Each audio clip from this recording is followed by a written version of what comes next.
কারফিউয়ের সময় বাড়ল গোপালগঞ্জে, ছিল না গোয়েন্দা তথ্য, জানালেন উপদেষ্টা। লাভবান হয়নি কোনো পক্ষ, অভিমত বিশ্লেষকদের। আওয়ামী লীগের অনেক লোক কিন্তু গোপালগঞ্জ ডিস্ট্রিক্টে পালিয়ে আসছে, তারা তো এদের আর্থিক সহযোগিতা করবে। অনেক কনফ্রন্টেশন যদি আপনি বিসমিল্লাতেই কনফ্রন্টেশনে শুরু করে দেন, তাহলে তো আপনার জন্য এনার্জি নষ্ট, টাইম নষ্ট। ফরিদপুরের পথসভায় গোপালগঞ্জকে মুজিববাদ মুক্ত করার ডাক দিলেন এনসিপি নেতারা। গ্রেফতার, বিচারে সাধারণ মানুষকে হয়রানি না করার আহ্বান। গোপালগঞ্জের মানুষকে, গোপালগঞ্জের সাধারণ জনগণকে আমরা মুজিববাদ থেকে মুক্ত করব।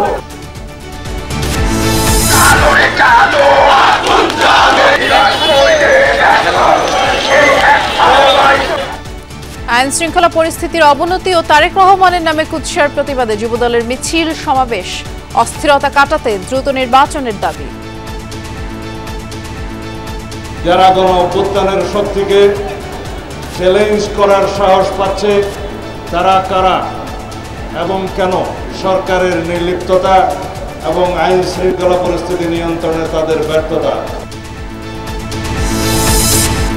শেখ হাসিনার নিরাপত্তা উপদেষ্টা তারেক সিদ্দিকী ও স্ত্রী সন্তানের নামে দুদকের 4 মামলা, 62 কোটি টাকার অবৈধ সম্পদ ও সন্দেহজনক লেনদেনের প্রমাণ। শ্যামলীর ভাইরাল ছিনতাইয়ের ঘটনায় 3 জনকে গ্রেফতার। রাজধানীতে মোটরসাইকেল সহ অস্ত্র ভাড়া দিচ্ছে বেশ কয়েকটি সন্ত্রাসী গ্রুপ, জানালো ডিবি। শ্রীলঙ্কার বিপক্ষে টি-20 সিরিজ জিতে দেশে ফিরল বাংলাদেশ ক্রিকেট দল। আসন্ন পাকিস্তান সিরিজেও ভালো করার আশা টিম ম্যানেজারের।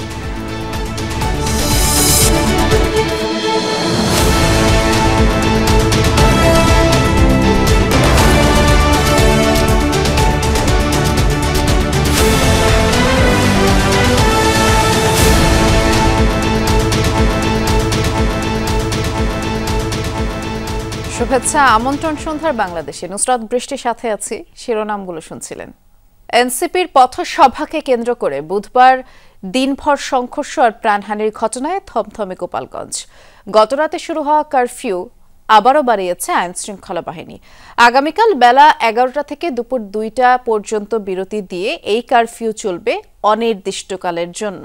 এদিকে সংঘর্ষের ঘটনায় সন্দেহভাজন 20 জনকে আটক করেছে আইন শৃঙ্খলা বাহিনী। পুলিশ জানিয়েছে, হামলায় জড়িত সন্ত্রাসীদের ছাড় নেই, যেখানেই থাকুক গ্রেফতার করা হবে। পথে পথে ব্যারিকেড, ছড়িয়ে ছিটিয়ে থাকা ইট পাথর কিংবা লাঠিসোঁটা দেখেই অনুমান করা যায় কতটা সহিংস ছিল বুধবারের হামলা। বৃহস্পতিবার দুপুর নাগাদ এসব প্রতিবন্ধকতা সরানোর কাজ শুরু করেন পৌরকর্মীরা। তখনও জনমনে কাটেনি আতঙ্ক। একবারে ঘরে বন্দি, জরুরি অবস্থা চলতেছে, এখন তো কেউ বেরোবে না। আমরা খুব দ্রুত এই পরিবেশ থেকে কাটিয়ে উঠতে চাই, স্বাভাবিক একটা জীবনযাপন করতে চাই। কারফিউয়ের কারণে বেশিরভাগ দোকান, ব্যবসা প্রতিষ্ঠান বন্ধ, সাধারণের আনাগোনাও কম। বয়স অনুযায়ী আমি এখনো দেখি নেই যে এরকম অস্বাভাবিক পরিস্থিতি কখন হয়েছে। এখন শহরে যেহেতু সন্ধ্যা 6টা পর্যন্ত কারফিউ জারি, তারপরেও গাড়ি চলাচল করতেছে। শৃঙ্খলা ফেরাতে বুধবার রাত থেকেই পুরো গোপালগঞ্জে টহলে ছিল পুলিশ, সেনাবাহিনী, বিজিবি, নৌবাহিনী ও কোস্টগার্ডের সদস্যরা। সকালে বাড়ে আইন শৃঙ্খলা বাহিনীর তৎপরতা। রাতভর অভিযান চালিয়ে অন্তত 20 জনকে আটক করে পুলিশ। জনগণের শান্তি আনয়নের জন্য যা যা পদক্ষেপ নেওয়া দরকার আমরা ঢাকা রেঞ্জ থেকে এবং বাংলাদেশ পুলিশ থেকে সমস্ত কিছু নেওয়া হবে। সন্ত্রাসীদের কোনো নিস্তার নেই, তারা বিন্দুমাত্র ছাড় পাবে না। বুধবার হামলা চালানো হয়েছিল জেলা প্রশাসন কার্যালয়ে এবং গোপালগঞ্জ কারাগারে। নিরাপত্তা বাড়ানো হয় এসব স্থাপনায়। আমরা প্রথম থেকে এখানে ব্যবস্থা নিয়েছি। এছাড়া আমাদের কারারক্ষীদের, তারপর এখানে যিনি কারার ইনচার্জ হিসাবে আছেন, ওনার সাহসিকতার জন্য আমরা এটা যথেষ্ট পরিমাণে আমরা ট্যাকল করতে পেরেছি। গতকালকে সিচুয়েশন অনুযায়ী আজকে আমরা সেভাবে প্রিপেয়ার্ড আছি। যদি কোনো কিছু আসে বা কোনো কিছু আমরা ওরকম টের পাই, তাহলে অবশ্যই আমরা ক্যাপাবল। টুঙ্গিপাড়া, কোটালীপাড়া সহ 5 উপজেলার অন্তত 12টি জায়গায় মোতায়েন করা হয়েছে অতিরিক্ত পুলিশ। পুরো গোপালগঞ্জ জুড়ে যে তাণ্ডব চালানো হয়েছে তার ক্ষতচিহ্ন এখনো ছড়িয়ে আছে চারদিকেই। সকাল থেকে পরিস্থিতির অনেকটাই উন্নতি হয়েছে, কিন্তু এখন এখানকার মানুষের মধ্যে এক ধরনের অজানা আতঙ্ক ভর করেছে। তারা বলছেন গোপালগঞ্জের মানুষ শান্তিপ্রিয়, যারা এই শান্তি বিনষ্ট করেছে তাদের দ্রুত শাস্তির আওতায় আনা হোক। সন্ধ্যা 6:15টার দিকে গোপালগঞ্জের সার্বিক পরিস্থিতি নিয়ে ব্রিফ করেন ঢাকার বিভাগীয় কমিশনার। বাড়ানো হয় কারফিউয়ের সময়সীমা। পরিস্থিতির অবনতি না ঘটে এই জন্য আমরা যে কারফিউটা ছিল সেটা আমরা কন্টিনিউ করার সিদ্ধান্ত নেওয়া হয়েছে এবং আগামীকালকে দুপুর 12টা পর্যন্ত সেই কারফিউ বলবৎ থাকবে এবং 2 ঘন্টা বিরতি দিয়ে আবার সেটা পুনরাদেশ না দেওয়া পর্যন্ত সেটা চলমান থাকবে। বিভাগীয় কমিশনার বলেন, সাধারণ মানুষের আতঙ্কিত হওয়ার কিছু নেই। যারা দুষ্কৃতিকারী তাদের চিহ্নিত করে গ্রেফতারের চেষ্টা চলছে। পুলিশি অভিযান দুষ্কৃতিকারীদের বিরুদ্ধে। আরিফুর রহমান সবুজ, যমুনা নিউজ, গোপালগঞ্জ। গোপালগঞ্জে এত বড় ঘটনা ঘটবে সেই তথ্য গোয়েন্দাদের কাছে ছিল না বলে মন্তব্য করেছেন স্বরাষ্ট্র উপদেষ্টা অবসরপ্রাপ্ত লেফটেন্যান্ট জেনারেল জাহাঙ্গীর আলম চৌধুরী। দুপুরে সচিবালয়ে সাংবাদিকদের তিনি বলেছেন, এই ঘটনার বিচারে কোনো রাজনৈতিক পরিচয় দেখা হবে না। সকালে আরেক অনুষ্ঠানে উপদেষ্টা আসিফ মাহমুদ বলেছেন, অপরাধীদের ধরতে কি ব্যবস্থা নেওয়া হবে সে সিদ্ধান্ত নেবে স্বরাষ্ট্র মন্ত্রণালয়। এদিকে বিকেলে এক সংবাদ সম্মেলনে প্রেস সচিব জানিয়েছেন, গোপালগঞ্জের ঘটনায় তদন্ত কমিটি গঠন করেছে সরকার।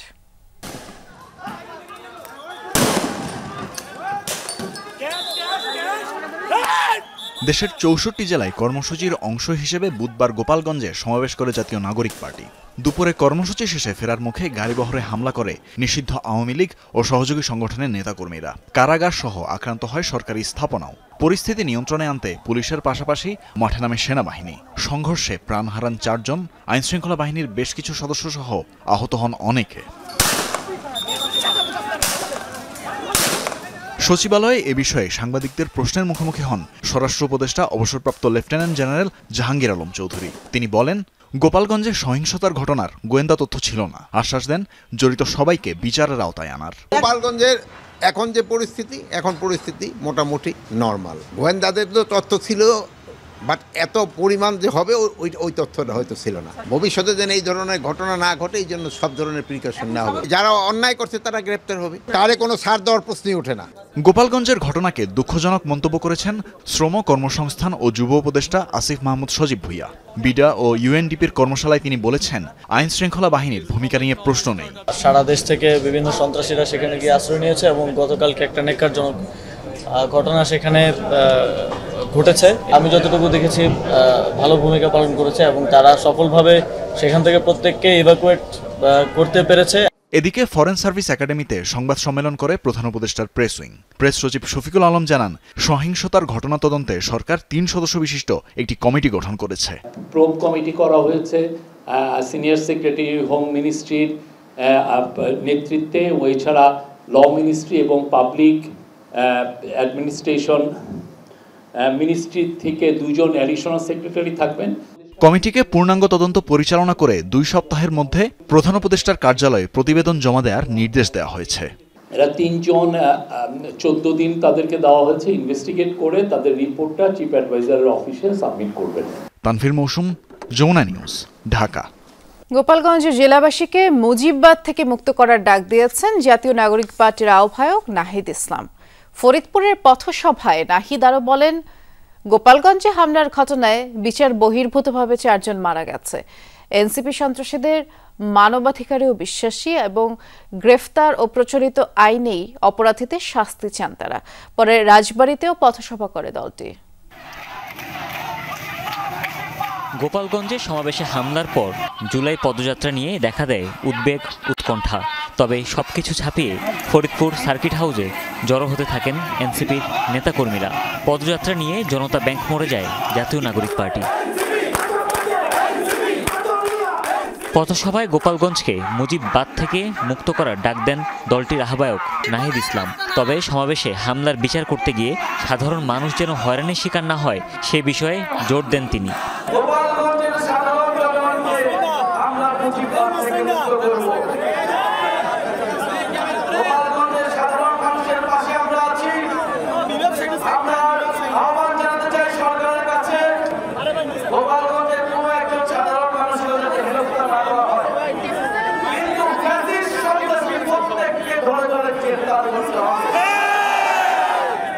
নাহিদ আরও বলেন, গোপালগঞ্জে হামলার ঘটনায় বিচার বহির্ভূতভাবে 4 জন প্রাণ হারিয়েছে। এ সময় সন্ত্রাসীদের মানবাধিকারের বিষয়টিও উঠে আসে আহ্বায়কের কণ্ঠে।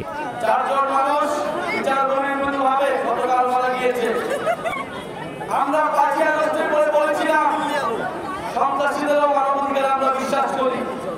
বিচারিক প্রক্রিয়া আওয়ামী লীগ ছাত্রলীগকে গ্রেফতার করতে হবে, বিচারের আওতায় আনতে হবে, কিন্তু আমরা দেখছি গ্রেফতার হচ্ছে না। সমাবেশে বক্তব্য রাখেন অন্য নেতারাও।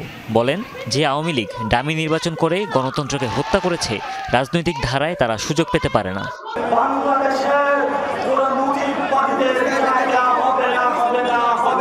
বাংলাদেশের গণতন্ত্রকে হত্যা করেছে সেই আওয়ামী লীগ বাংলাদেশের গণতান্ত্রিক রাজনীতিতে আর কোনো সুযোগ পেতে পারে না। পরে রাজবাড়ী রেলগেটেও সভা করে এনসিপি। নেতাদের মেরে ফেললেই গণঅভ্যুত্থান রুখে দেওয়া যাবে এমন ধারণা থেকেই হামলা চালানো হয় বলেও মনে করেন দক্ষিণাঞ্চলের মুখ্য সংগঠক। একটা দল গত 11 মাস ধরে গড়তে ছিল, তারা অপেক্ষা করছিল কখন আমরা মারা যাই। আবু সাঈদ মৃত্যুর পর প্রত্যেকটা মানুষ আবার আবু সাঈদ হয়ে উঠেছিল। আমাদের মৃত্যুর পর প্রত্যেকটা মানুষ, প্রত্যেকটা বিপ্লবী সন্তান যারা নতুন বাংলাদেশের স্বপ্ন দেখে, তারা কেউ না কেউ আবার নাহিদ হয়ে উঠে উঠবে। সবশেষে মানিকগঞ্জেও গণসংযোগ ও পথসভা করবে এনসিপি। যদি তারা সশস্ত্র কায়দায় না আসতো, আমরা বিশ্বাস করি। হুমায়ুন রশিদ, যমুনা নিউজ। সরকারের ব্যর্থতার কারণে গণঅভ্যুত্থানের শক্তিকে চ্যালেঞ্জ করা হচ্ছে বলে দাবি করেছেন বিএনপির স্থায়ী কমিটির সদস্য সালাউদ্দিন আহমদ।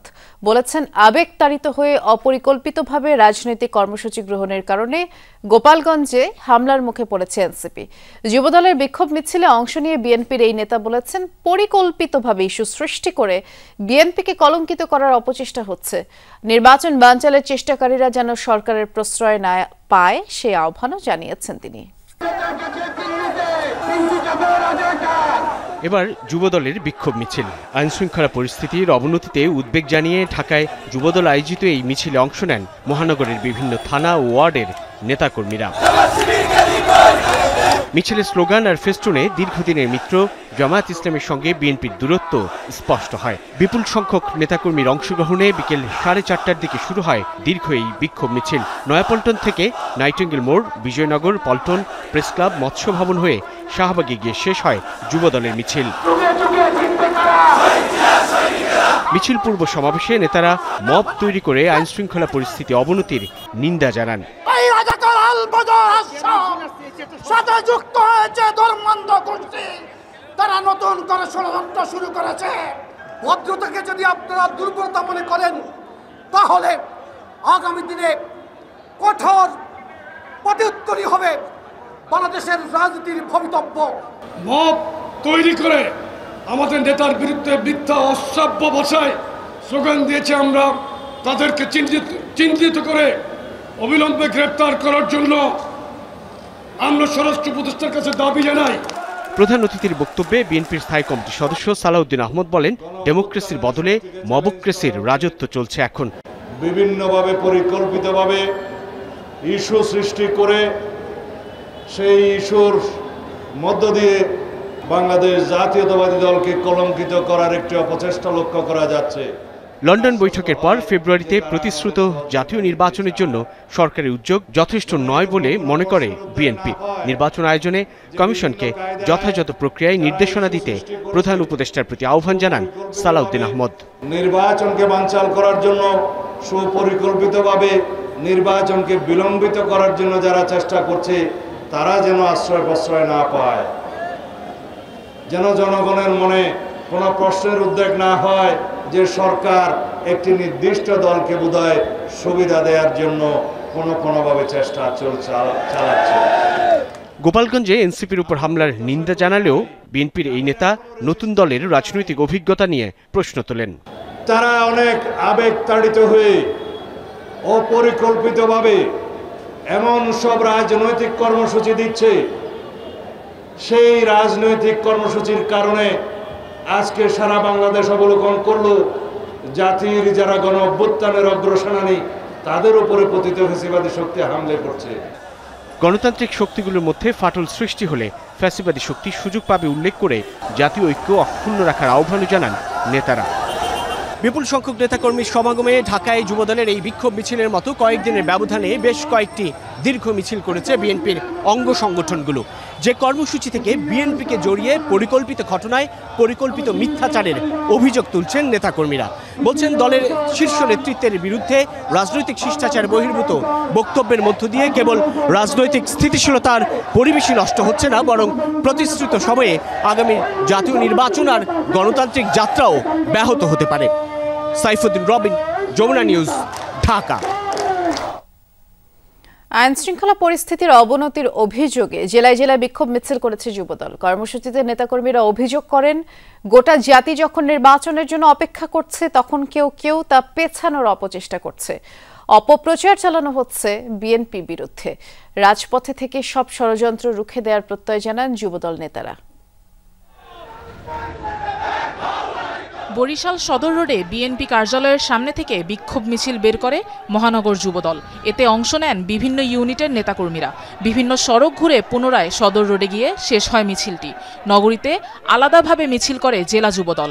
নেতাকর্মীরা অভিযোগ করেন, অন্তর্বর্তী সরকার দেশকে পরিকল্পিতভাবে অস্থিতিশীল করছেন নির্বাচন পেছানোর জন্য। রংপুরে বিক্ষোভ মিছিল করে জেলা যুবদল। পরে গ্র্যান্ড হোটেল মোড়ে সমাবেশে বক্তারা আইন শৃঙ্খলা পরিস্থিতির অবনতিতে উদ্বেগ জানান। বলেন, তারেক রহমানকে নিয়ে কুরুচিপূর্ণ স্লোগান দিয়ে পরিস্থিতি আরও উত্তপ্ত করার পায়তারা চলছে। নাটোরে জেলা বিএনপি কার্যালয় থেকে মিছিল বের করে যুবদল। বিভিন্ন সড়ক ঘুরে মাদ্রাসা মোড়ে গিয়ে শেষ হয় মিছিলটি। পরে অনুষ্ঠিত সমাবেশে বিএনপির কেন্দ্রীয় নেতা রুহুল কুদ্দুস তালুকদার দুলু বলেন, দেশকে স্থিতিশীল করতে দ্রুত নির্বাচন দেয়া প্রয়োজন।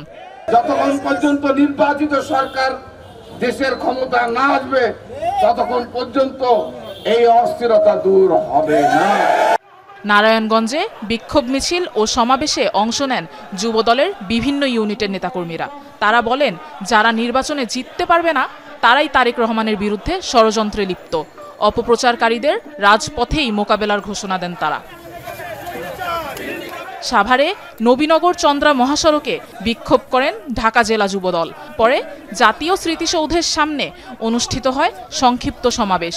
বক্তব্য দেন সংগঠনটির জেলা শাখার শীর্ষ নেতারা। এছাড়া নেত্রকোনা, বাগেরহাট, ভোলা, নওগাঁ, জয়পুরহাট সহ দেশের বিভিন্ন জেলায় বিক্ষোভ সমাবেশ করে যুবদল। আফরোজা লামিয়া, যমুনা নিউজ। গোপালগঞ্জে যা হয়েছে তাতে এনসিপি কিংবা আওয়ামী লীগ লাভবান হয়নি, তবে সবচেয়ে বড় ক্ষতি হয়েছে দেশের রাজনীতির। এই অভিমত রাজনৈতিক বিশ্লেষকদের। তারা বলছেন, পলাতক আওয়ামী লীগ নেতারা গোপালগঞ্জে ঘাঁটি গেড়েছেন, তাই সংখ্যা এড়ানো কঠিন ছিল। তবে আরও সতর্ক হওয়া উচিত ছিল তরুণদের দল এনসিপিকে। সহকর্মী আল আমিন হক অহনের রিপোর্ট। গোপালগঞ্জে জাতীয় নাগরিক পার্টি এনসিপির সমাবেশ ঘিরে বুধবার দিনভর সংঘর্ষ। হামলা হয় এনসিপি ও আইনশৃঙ্খলা বাহিনীর সদস্যদের উপর। বাদ যাননি গণমাধ্যম কর্মী, প্রাণ যায় 4 জনের। আহত হয়েছেন অনেক। দিনভর যে সংঘর্ষ, ধাওয়া পাল্টা ধাওয়া, তাতে কার লাভ আর কার ক্ষতি সেই আলোচনা রাজনৈতিক অঙ্গনে।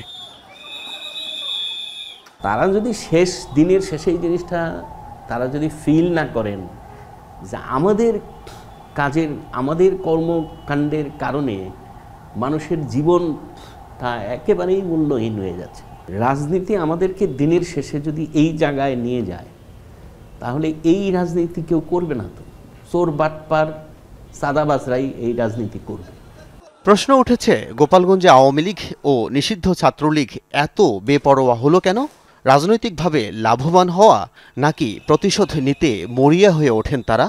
আওয়ামী লীগ অনেক লোক কিন্তু গোপালগঞ্জ ডিস্ট্রিক্টে পালিয়ে আসছে, অনেক ঘরে ঘরে আছে। তারা তো এদের আর্থিক সহযোগিতা করবে, বিভিন্নভাবে সহযোগিতা করে ওই আওয়ামী লীগ একটা শক্তিশালী পকেট সৃষ্টি করবে গোপালগঞ্জে। কিন্তু আমার মনে হয় গোপালগঞ্জ দিয়ে আর সেই আওয়ামী লীগ ফিরে আসতে পারবে না। অবশ্য অধ্যাপক সাব্বির বলছেন, এনসিপির গোপালগঞ্জের পদযাত্রায় সতর্কতা ও প্রজ্ঞার ঘাটতি ছিল। একটা নতুন দল যখন সে বড় দল হতে চায় বা রাজনৈতিকভাবে প্রতিষ্ঠা লাভ করতে চায়, তাকে অনেক বুদ্ধি করে তো পথ চলতে হবে, তাই না? অনেক কনফ্রন্টেশন যদি আপনি বিসমিল্লাতেই কনফ্রন্টেশনে শুরু করে দেন, তাহলে তো আপনার জন্য এনার্জি নষ্ট, টাইম নষ্ট, সব কিছুই নষ্ট। আজকে ধরেন এনসিপির 3টা লোক মারা যেতে পারতো, তাহলে অবস্থা কী হতো? ভবিষ্যতের রাজনীতি কেমন হবে তা ঠিক করবে সক্রিয় দলগুলো। প্রাণহানি, সংঘর্ষ, হামলায় ভালো কিছু বয়ে আনে না জনগণের জন্য, বলছেন সংশ্লিষ্টরা। আল আমিন হক অহন, যমুনা নিউজ, ঢাকা। ফেব্রুয়ারিতে নির্বাচনের যেন না হয় আর সেজন্য ষড়যন্ত্র শুরু হয়েছে, সুযোগ সৃষ্টি হলো, ষড়যন্ত্র থেমে নেই বলে অভিযোগ করেছেন বিএনপি মহাসচিব মির্জা ফখরুল ইসলাম আলমগীর। বলেছেন, পরিকল্পিতভাবে গণতন্ত্র যেন উত্তরণ না ঘটে সেজন্য কাজ শুরু হয়েছে। বিকেলে ঢাকা বিশ্ববিদ্যালয়ের টিএসসি মিলনায়তনে ছাত্রদল আয়োজিত জুলাই আন্দোলনে শহীদ ছাত্রদের স্মরণ সভায় বিএনপি মহাসচিব বলেন, সোশ্যাল মিডিয়ায় বিএনপি নেতাদের নিয়ে কুরুচিপূর্ণ বক্তব্য দেওয়া হচ্ছে। মূলত ফেব্রুয়ারিতে নির্বাচন যেন না হয় সেজন্যই ষড়যন্ত্র শুরু হয়েছে। আর কারো পাতা ফাঁদে পা না দিয়ে ধৈর্য ধরার আহ্বানও জানিয়েছেন মির্জা ফখরুল।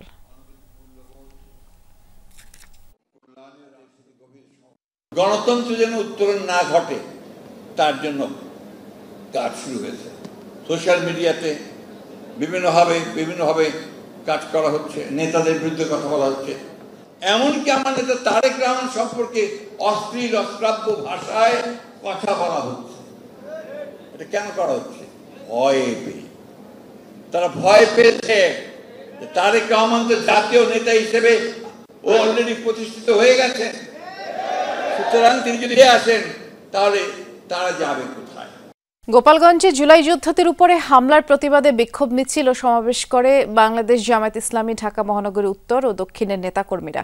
বৃহস্পতিবার বাদ আসর বায়তুল মোকাররম জাতীয় মসজিদের উত্তর গেটে অবস্থান নিয়ে তারা সমাবেশ করেন। সমাবেশে গোপালগঞ্জের হামলার তীব্র নিন্দা ও প্রতিবাদ জানান সংগঠনটির শীর্ষ নেতারা। আর এই ন্যাক্কারজনক হামলায় কারা জড়িত তা অন্তর্বর্তীকালীন সরকারের স্পষ্ট করে প্রকাশ করা উচিত বলে মনে করেন জামায়াত ইসলামীর নায়েবে আমির সৈয়দ আব্দুল্লাহ মোহাম্মদ তাহের। বলেছেন, শুধু পুলিশ প্রত্যাহার করলেই হবে না, স্বরাষ্ট্র উপদেষ্টাকে অপসারণ করতে হবে। সমাবেশে জামায়াতের সেক্রেটারি জেনারেল মিয়া গোলাম পরোয়ার বলেছেন, মঞ্চ ভাঙচুর করে অবরুদ্ধ করা হয়েছে জুলাই যোদ্ধাদের, এটি পরিকল্পিতভাবেই সহিংসতা। নির্বাচনের আগে প্রশাসনে শুদ্ধি অভিযান না চালালে দেশ নিরাপদ থাকবে না। পরে নেতাকর্মীদের নিয়ে মিছিলটি বায়তুল মোকাররম থেকে শুরু হয়ে শাহবাগ মোড়ে গিয়ে শেষ হয়। পরিষ্কার দাবি জানাই, এই স্বরাষ্ট্র মন্ত্রীকে অবিলম্বে প্রত্যাহার করতে হবে। উনি দাঁড়াতে পারেন না। এই ছেলেগুলো আমাদের জাতীয় বীর, তারা যেভাবে আটকা পড়েছিল, যদি আগুন লাগিয়ে দিত বাইর থেকে, দেশবাসীর মধ্যে যদি ফ্যাসিবাদের দাবেদার কোন শক্তি দিল্লির দাবেদার থেকে থাকেন, তাদেরও চিহ্নিত করে নির্বাচনের আগে শুদ্ধ অভিযান না চালালে বাংলাদেশের জনগণ নিরাপদ থাকবে না। নির্বাচনের তফসিল ঘোষণার 1 মাস আগে যাদের বয়স 18 বছর সম্পূর্ণ হবে তারাও ভোটার হতে পারবেন, এমনই এক অধ্যাদেশ অনুমোদন করেছে ক্যাবিনেট। আর এই তথ্য নিশ্চিত করেছেন প্রধান উপদেষ্টা প্রেস উইং।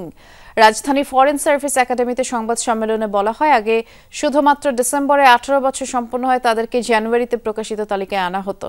আর নতুন নিয়মে নির্বাচনের শিডিউল ঘোষণার আগের মাসেই ভোটার তালিকায় সংযুক্ত হওয়ার সুযোগ তৈরি হলো। কিডনি কিংবা চোখের কর্নিয়া সহ মানবদেহের বিভিন্ন অঙ্গ প্রত্যঙ্গ সংযোজনে আইন আগের চেয়ে সহজ হয়েছে। এই আইন অনুযায়ী দেশে যে কোনো হাসপাতালে অঙ্গ প্রত্যঙ্গ প্রতিস্থাপন করা যাবে। আজকে যেই আইনটি অধ্যাদেশটি অনুমোদন হলো, এর ফলে অন্তত ডিসেম্বরে যদি ভোট হয়, অর্থাৎ যখন নির্বাচনের শিডিউল ঘোষণা হবে তার অন্তত 1 মাস আগ পর্যন্ত যে সমস্ত ব্যক্তিরা 18 বছর বয়স হবেন, ভোটার হওয়ার জন্য এলিজেবল হবেন, তারা ভোটার তালিকায় অন্তর্ভুক্ত হওয়ার সুযোগ পাবেন। সাবেক প্রধানমন্ত্রী শেখ হাসিনার সামরিক উপদেষ্টা তারিক সিদ্দিকীর ৬২ কোটি টাকার অবৈধ সম্পদের প্রমাণ পেয়েছে দুদক। একই সাথে ১২২ কোটি টাকার সন্দেহজনক লেনদেনের প্রমাণ পাওয়ায় স্ত্রী, 2 সন্তান সহ তার বিরুদ্ধে মামলা করেছে সংস্থাটি। দুদক মহাপরিচালক জানিয়েছেন, দেশে বিদেশে তারিক সিদ্দিকীর আরও অঢেল সম্পদ রয়েছে। তদন্তে দালিলিক প্রমাণ মিললে সেগুলো অন্তর্ভুক্ত করা হবে। আমরা অবশ্যই মাননীয় প্রধানমন্ত্রীর সঙ্গে ডিসকাস করে সবকিছু। তারেক সিদ্দিকী সেনাবাহিনীর অবসরপ্রাপ্ত মেজর জেনারেল, ছিলেন ক্ষমতাচ্যুত প্রধানমন্ত্রী শেখ হাসিনার নিরাপত্তা উপদেষ্টা। শেখ রেহানার দেবর হওয়ায় আওয়ামী শাসনামলে ক্ষমতার প্রধানতম কেন্দ্রে ছিলেন তিনি। গুম, খুন সহ নানা অপরাধের মাস্টার মাইন্ড মনে করা হতো তাকে। এবার মিলল অবৈধভাবে উপার্জিত বিশাল সম্পদের সন্ধান। ঢাকা ছাড়াও নারায়ণগঞ্জ এবং গাজীপুরের বাগানবাড়ি আর বিলাসবহুল ডুপ্লেক্স ভবন গড়ে তুলেছিলেন তারেক সিদ্দিকী। ঢাকায়ও মিলেছে বেশ কয়েকটি প্লট ও ফ্ল্যাট। বিলাসবহুল বাড়ি দ্বারা আবাসিক ও ডিওএইচএসের এইসব সম্পদ তার দুর্নীতি আর অনিয়মের সাক্ষী। দালিলিক নথিতে ৬২ কোটি টাকার অবৈধ সম্পদেরও সন্ধান পেয়েছে দুদক। আছে শত কোটি টাকার সন্দেহজনক লেনদেনের প্রমাণ। ৬২ কোটি টাকারও বেশি সন্দেহজনক লেনদেন করে পরবর্তীতে স্থানান্তর, রূপান্তর, হস্তান্তর করার অপরাধ অনুসন্ধানকালে প্রমাণিত হয়েছে এবং মানি লন্ডারিং প্রতিরোধ ২০১২-এর সংশ্লিষ্ট ধারায় একটি মামলা রুজুর সিদ্ধান্ত গৃহীত হয়েছে। মহাপরিচালক জানান, দেশ বিদেশে আরও সম্পদের খোঁজ মিলেছে, সেগুলো চার্জশিটে যুক্ত করবে দুদক। তদন্তকালে যদি আরও যে সমস্ত সম্পদ দেশে এবং দেশের বাইরে রয়েছে, যেগুলি এখনও তথ্যাদি, দালিলিক প্রমাণাদি অনুসন্ধান দলের নিকট আসেনি, সেগুলি যখন আসবে সেই সম্পদ এর সাথে অন্তর্ভুক্ত হবে এবং এর সাথে যদি আরও কারো সম্পৃক্ততা পাওয়া যায় তাহলে সেই বিষয়টিও বিবেচনা করা হবে। ৫ আগস্ট থেকে সহপরিবারে আত্মগোপনে তারেক সিদ্দিকী। জুলাই হত্যাকাণ্ড ছাড়াও গুমের দায়ে একাধিক মামলার আসামি তিনি। রাজীব আহমেদ, যমুনা নিউজ, ঢাকা। রাজধানীতে মোটরসাইকেল, চাপাতি, পিস্তল সহ সব ধরনের দেশীয় অস্ত্র ভাড়ায় দিচ্ছে বেশ কয়েকটি সন্ত্রাসী গ্রুপ। চাঞ্চল্যকর এই তথ্য ডিবি পুলিশ জানতে পারে শ্যামলীর ভাইরাল ছিনতাইয়ের ঘটনা তদন্তের সময়। এই ঘটনায় অস্ত্র ভাড়া দেওয়া গ্রুপের ১ জন এবং ২ ছিনতাইকারীকে গ্রেফতার করেছে ডিবি পুলিশ। গেল ১১ জুলাই রাজধানীর শ্যামলীতে ভোরে ঘটে চাঞ্চল্যকর এই ছিনতাই। ভাইরাল ফুটেজে দেখা যায় এক ব্যক্তির জামা, জুতো সহ সবকিছু লুটে নেয় ছিনতাইকারীরা। এই ঘটনায় জড়িত থাকার অভিযোগে ৩ জনকে গ্রেপ্তার করে ডিবি পুলিশ। তদন্তে নেমে জানতে পারে আরও চাঞ্চল্যকর তথ্য। ছিনতাই, ডাকাতির কাজে মোটরসাইকেল ছাড়াও চাপাতি, পিস্তলের মতো দেশীয় অস্ত্র ভাড়ায় দিচ্ছে কবির গ্রুপ সহ বেশ কয়েকটি সন্ত্রাসী গ্রুপ। ভাড়ার অস্ত্র দিয়ে সেদিন ছিনতাই করছিল আসামিরা। এদের বড় কাজ হচ্ছে তারা মোটরসাইকেল ভাড়া দেয়, তারা হচ্ছে চাপাতি ভাড়া দেয়। এর বিনিময়ে যারা পেশাদার ছিনতাইকারী আছে তাদের কাজটি হচ্ছে তার বিনিময়ে রাত ভরে যে সকল ছিনতাই করে তারা বিভিন্ন এলাকায় স্পটে, সেই সকল স্পটে ছিনতাইকৃত মালামাল তাদের কাছে বিক্রি করে। ডিবি পুলিশের যুগ্ম কমিশনার জানান, ডাকাতির মতো ঘটনা কিছুটা কমলেও ছিনতাই ও সন্ত্রাসী কর্মকাণ্ড নিয়ন্ত্রণে চালানো হবে বিশেষ অভিযান। কিশোর গ্যাং সহ শুরু করে অন্যান্য অপরাধীরা বিভিন্ন এলাকায় যারা আছে তাদের তথ্যপাত্র আমরা সংগ্রহ করে সেটার উপরে বিশ্লেষণ করে আমরা আমাদের কার্যক্রম অব্যাহত রেখেছি। এই কার্যক্রম আমরা আরও অধিকতর জোরদার করব, যেন রাজধানীতে আমরা ডাকাতির মতো ছিনতাইয়ের ঘটনা প্রতিরোধে আমরা একটা সক্ষম হই। রাজধানীর আইন শৃঙ্খলা পরিস্থিতি নিয়ন্ত্রণে অপরাধীদের তথ্য দিয়ে নাগরিকদের সহায়তা করার অনুরোধ জানান ডিবির এই কর্মকর্তা। রাব্বি সিদ্দিকী, যমুনা নিউজ, ঢাকা। শ্রীলঙ্কায় প্রথমবারের মতো টি-20 সিরিজ জিতে দেশে ফিরেছে বাংলাদেশ ক্রিকেট দল। সকাল 11:30টায় ঢাকায় ল্যান্ড করে দলকে বহনকারী বিমান। শ্রীলঙ্কায় পাওয়া এই সাফল্যের ধারাবাহিকতা ধরে রাখতে চায় দল। রোববার থেকে মিরপুরে শুরু হতে যাওয়া পাকিস্তানের বিপক্ষে 3 ম্যাচে টি-20 সিরিজের সেরাটা দেওয়ার গেম প্ল্যান শ্রীলঙ্কা থেকেই করে এসেছে লিটনরা, বলছেন ম্যানেজার নাফিস ইকবাল। মাশরাফি, সাকিব, তামিম, মুশফিক, রিয়াদদের নিয়ে বাংলাদেশ ক্রিকেট দল যখন প্রাইম টাইমে ছিল তখনও শ্রীলঙ্কা সফরে গিয়ে কোনো সিরিজ জিততে পারেনি টাইগাররা। এবার সেই অধরা সাফল্য মিলল। শ্রীলঙ্কাকে হারিয়ে টি-20 ট্রফিটা নিয়ে দেশে ফিরেছে বাংলাদেশ দল। বৃহস্পতিবার সকাল 11টায় ঢাকায় ল্যান্ড করে দল। লম্বা সময় পর বিদেশ সফর থেকে সাফল্যের সাথে নির্ভর হয়ে দেশে ফিরেছেন লিটন, মুস্তাফিজ, তামিমরা। তবে টি-20 সিরিজের 2 স্টার পারফর্মার শেখ মেহেদী ও শামীম পাটোয়ারি ফিরবেন শুক্রবার। এবারে শ্রীলঙ্কা সফরটা কিন্তু দারুণভাবে শুরু করেছিল বাংলাদেশ। গল টেস্ট ড্র করার পর আবার কলম্বোতে হেরেছিল বাজেভাবে। ওয়ানডে সিরিজ জয়েরও সুযোগ ছিল, কিন্তু সেটা কাজে লাগাতে পারেনি দল। সবশেষ টি-20 সিরিজে এসে মিলেছে সাফল্য। কঠিন সময় পার করা টাইগারদের এই সাফল্যে আশার আলো দেখছেন অনেকেই। অনেক মোটিভেটেড। এই ধরনের victory is always important for a team, specially যেই পিরিয়ডে আমরা যাচ্ছিলাম। এই রেজাল্টটা বাংলাদেশের জন্য, দেশের জন্য বলেন বা প্লেয়ারদের জন্য বলেন বা বোর্ডের জন্য বলেন, it was very important. First match টি-20 সিরিজে হারার পর the way we played, I thought it was clinical. খুবই ভালো পারফরমেন্স ছিল। আমাদের সবার আস্থা রাখতে হবে এই টিমের উপর, এবং আমরা যদি এদেরকে সাপোর্ট করি আমরা এই টিম নিয়ে ইনশাআল্লাহ অনেক দূরে যেতে পারবো। ঢাকায় ফেরার 2 দিন পরেই পাকিস্তানের বিপক্ষে টি-20 সিরিজ শুরু হচ্ছে বাংলাদেশের। শক্তিশালী পাকিস্তানের সাথে লাহোরে কদিন আগেই হোয়াইট ওয়াশ হয়েছিল বাংলাদেশ। তবে শ্রীলঙ্কা সিরিজে আত্মবিশ্বাস ফেরায় এবার ঘরের মাঠে বাংলাদেশ ভালো খেলবে এমন প্রত্যাশা করছে সংশ্লিষ্টরা। টিম ম্যানেজার নাফিজ ইকবাল বলছেন, শ্রীলঙ্কায় বসেই পাকিস্তান সিরিজ নিয়ে কথা হয়েছে দলে। একই ধারাবাহিকতায় পাকিস্তান সিরিজেও ভালো করতে চান ক্রিকেটাররা। অ্যাজ আ টিম আমাদের কনসিস্টেন্ট হওয়াটা হলো সবচেয়ে বড় চ্যালেঞ্জ। তো ওই হিসাবেই আমরা এগোচ্ছি, যেভাবে কথাবার্তা আমাদের ওই 30 জনের পরিবার, যেটা আমাদের ফ্যামিলি যেটা আমরা বলি, ওইটার মধ্যে যে আলাপ আলোচনা হয় আমরা গ্র্যাজুয়ালি কীভাবে ইমপ্রুভ করতে পারবো, এভরিডে কীভাবে ইমপ্রুভ করতে পারবো, প্রত্যেকটা প্র্যাকটিস সেশন থেকে শুরু করে প্রত্যেকটা ম্যাচে। সো এইসব জিনিস নিয়ে আমরা কাজ করছি। পাকিস্তান সিরিজের প্রস্তুতি নিতে শুক্রবার বাংলাদেশ দলের ঐচ্ছিক অনুশীলন সেশন আছে। তবে ম্যাচের আগের দিন হবে পূর্ণাঙ্গ সেশন। ঢাকায় থাকা ক্রিকেটারদের আজ ছুটি, পরিবারের সাথে সময় কাটিয়ে শুক্রবার যোগ দেবেন টিম হোটেলে। তবে যারা ঢাকায় স্থায়ী নন, কোচিং স্টাফদের সাথে বিমানবন্দর থেকে তারা সরাসরি চেক ইন করেছেন টিম হোটেলে। হাসিনুর রহমান, যমুনা স্পোর্টস, ঢাকা। পাকিস্তানের বিপক্ষে টি-20 সিরিজের জন্য 16 সদস্যের দল ঘোষণা করেছে বিসিবি। শ্রীলঙ্কার বিপক্ষে টি-20 সিরিজের স্কোয়াড অপরিবর্তিত রেখেছেন নির্বাচকরা।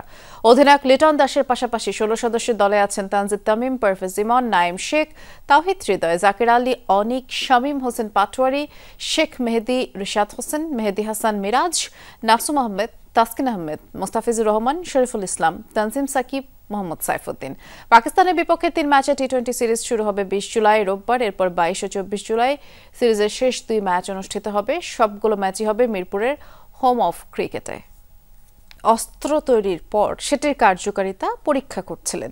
তবে ট্রায়াল রানের সেই দৃশ্য সিসিটিভি ফুটেজে ধরা পড়ে যায়। এরপর অভিযান চালিয়ে চট্টগ্রামের সেই অস্ত্র ব্যবসায়ীকে গ্রেফতার করে পুলিশ। তার বাসা থেকে জব্দ করা হয়েছে অস্ত্র তৈরির সরঞ্জাম, গুলি, টাকা। এসব অস্ত্রের ক্রেতাদের সন্ধানে নেমেছে পুলিশ। এই অস্ত্রবাজির ফুটেজ চট্টগ্রামের আনোয়ারার। কাউকে ঘায়েল করতে এই গুলি ছোড়া হয়নি, এটি ছিল ট্রায়াল রান। অস্ত্র তৈরির পর এর কার্যকারিতা পরীক্ষা করছিলেন অস্ত্র ব্যবসায়ী আব্দুল মুজিদ। ফুটেজ দেখে শনাক্তের পর আনোয়ারার বুরুমছড়া এলাকায় মুজিদের বাসায় অভিযান চালায় পুলিশ। তাকে আটকের পর শুরু হয় তল্লাশি। পাওয়া যায় অস্ত্র তৈরির সরঞ্জাম, 2টি আগ্নেয়াস্ত্র, 8 রাউন্ড কার্তুজ ও অস্ত্র বিক্রির নগদ 3,65,000 টাকা। তার বাড়িতে গিয়ে বিভিন্ন জায়গা থেকে খাটের নিচে, তারপর হচ্ছে মাটির নিচে, আপনারা শুনেছেন যে মাটির নিচে বস্তা বেঁধে লুকিয়ে রাখা, এবং তিনি যে ওখানে বসে অস্ত্রগুলি এগুলো খুলে পরিষ্কার করেন, তেল লাগান, বা তার বাড়িতে বিভিন্ন মানুষের যাতায়াত, এ সংক্রান্তে কিন্তু তথ্য আমরা পেয়েছি। আটক মুজিদের ব্যবহৃত মোবাইল ফোনের সূত্র ধরে চাঞ্চল্যকর তথ্য পায় পুলিশ।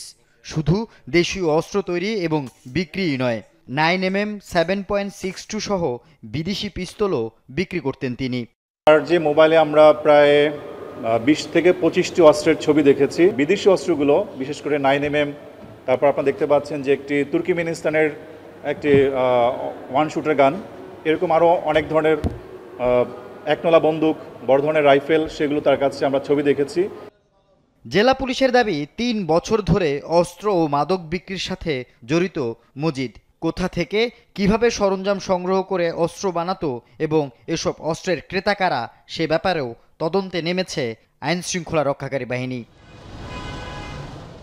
আল আমিন শিকদার, যমুনা নিউজ, চট্টগ্রাম।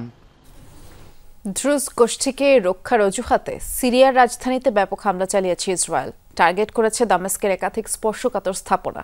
বোমাবর্ষণ হয়েছে সামরিক হেডকোয়ার্টার্স, প্রতিরক্ষা মন্ত্রণালয়, প্রেসিডেন্ট ভবনের কাছাকাছি এলাকা। বুধবারের অভিযানে কমপক্ষে 3 জনের মৃত্যু, 34 জন আহত হয়েছে। আর হামলার শিকার সোয়েদা সহ সিরিয়ার দক্ষিণাঞ্চলে আরও কয়েকটি এলাকা। সিরিয়ার দামেস্কে সামরিক হেডকোয়ার্টার্সের সামনে থেকে লাইভ খবর সম্প্রচার করছিলেন আল জাজিরার সাংবাদিক। ঠিক তখনই ইসরায়েলের হামলা, বিস্ফোরণে কেঁপে ওঠে চারপাশ। সোয়েদায় উত্তেজনার মধ্যেই সিরিয়ার রাজধানীতে ইসরায়েলের জোরদার হামলা। টার্গেট দামেস্কের একাধিক স্পর্শকাতর এলাকা। বিমান হামলার শিকার সামরিক হেডকোয়ার্টার্স, প্রেসিডেন্ট প্রাসাদ সংলগ্ন এলাকা এবং প্রতিরক্ষা মন্ত্রণালয় ভবন। বিবৃতি দিয়ে অভিযানের তথ্য নিশ্চিত করেছে ইসরায়েলের প্রতিরক্ষা বিভাগ IDF। সোয়েদা সহ সিরিয়ার দক্ষিণাঞ্চলীয় আরও কয়েকটি এলাকায়ও চালিয়েছে হামলা। ড্রুজ সম্প্রদায়কে রক্ষার অজুহাতে অভিযান চালিয়ে যাওয়ার ঘোষণা দিয়েছে নেতানিয়াহু প্রশাসন। বুধবার সীমান্তবর্তী অঞ্চল পরিদর্শন করেন ইসরায়েলের সেনাপ্রধান ইয়াল জামির। সিরিয়া অংশেও ঢুকে পড়তে দেখা গেছে ইসরায়েলের সামরিক বহর। একই দিন সিরীয় সরকারের সাথে সমঝোতার ঘোষণা দেন ড্রুজ নেতা শেখ ইউসুফ জারবৌ। সোয়েদা থেকে সেনা সরিয়ে নিতেও দেখা যায় সরকারি বাহিনীকে।